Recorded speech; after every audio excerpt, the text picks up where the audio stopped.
Educational creativity চ্যানেলে সকলকে স্বাগত। আপনারা জানেন যে এসএসসি চেয়ারম্যানের কাছে আজ ডেপুটেশন ছিল, একটি আন্দোলন ছিল এসএসসির 1 লক্ষ শূন্যপদ এবং 10 নম্বরের এক্সপিরিয়েন্স নাম্বার ইন্টারভিউয়ের পরে যোগ করা এবং স্বচ্ছতার সাথে ইন্টারভিউয়ের নেওয়া দাবি। এবং 9-10 চাকরি করেন তারা 9-10 এক্সপিরিয়েন্স নাম্বার পাবেন এবং যিনি 11-12 চাকরি করেন তিনি 11-12 এক্সপিরিয়েন্স নাম্বার পাবেন।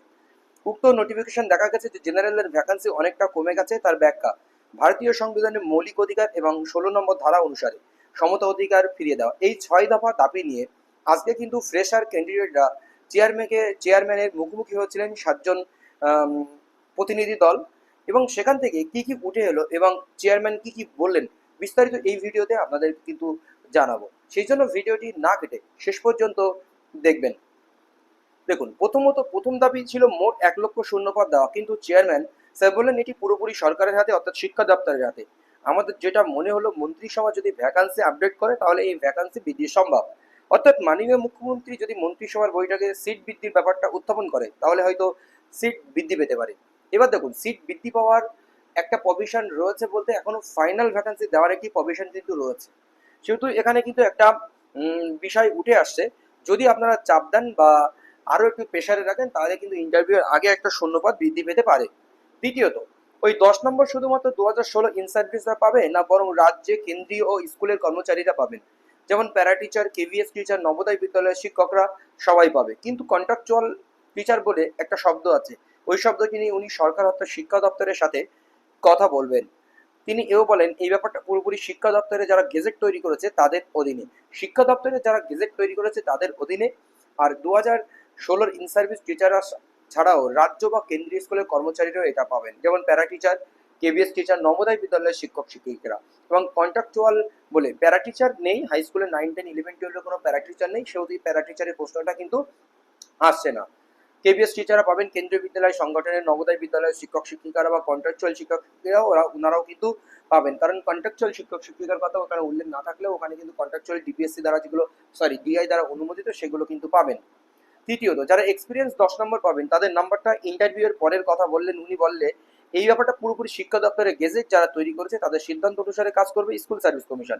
মানে গেজেটে ইন্টারভিউয়ের আগে যোগ হচ্ছে সেটাই বলা হচ্ছে। তিনি এও বলেছেন এক্সপিরিয়েন্স 10 নম্বর 9-10 শ্রেণী এবং 11-12 শ্রেণীর সমস্ত শিক্ষকই পাবেন। এক্সপিরিয়েন্স নাম্বার 9-10 বা 11-12 শ্রেণীর সমস্ত শিক্ষক শিক্ষিকারাই পাবেন। কিন্তু যারা প্যারা টিচার ওনারা কোনো এক্সপিরিয়েন্সের নাম্বার পাবেন না। প্যারা টিচার যারা রয়েছেন এক্সপিরিয়েন্স নাম্বার পাবেন না, না পাওয়াটা স্বাভাবিক, কারণ তারা প্যারা টিচাররা 8 পর্যন্ত।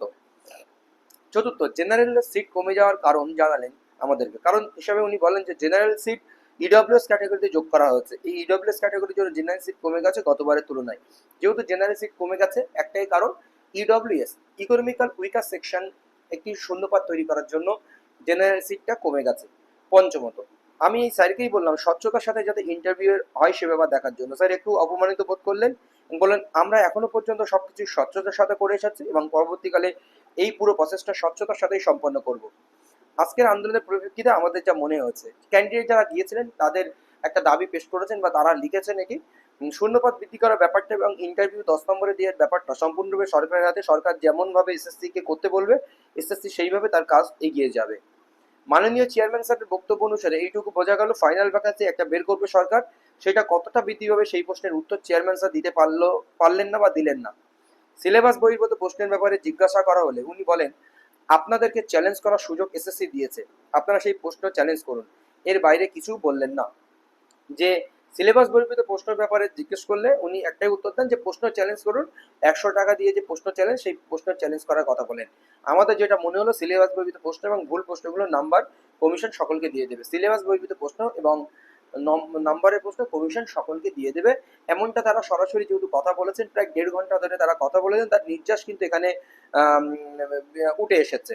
এরপরে সর্বশেষ বলি, চেয়ারম্যান স্যারের বক্তব্য অনুসারে চাকরি প্রার্থীরা যদি সরকারের উপর প্রবল চাপ সৃষ্টি করতে পারলে মাননীয় মুখ্যমন্ত্রী প্রতিশ্রুতি অনুসারে 2100 শূন্যপদ বৃদ্ধি হতে পারে। যে 21,000 যে শূন্যপদের কথা মাননীয় মুখ্যমন্ত্রী একটি সভায় বলেছিলেন, সেই সভার উদ্দেশ্য করে বলা হচ্ছে 21,000 শূন্যপদ কিন্তু আবার বৃদ্ধি হতে পারে, যেটা আমরা আপার প্রাইমারি ভ্যাকান্সি হিসেবে মনে করেছিলাম।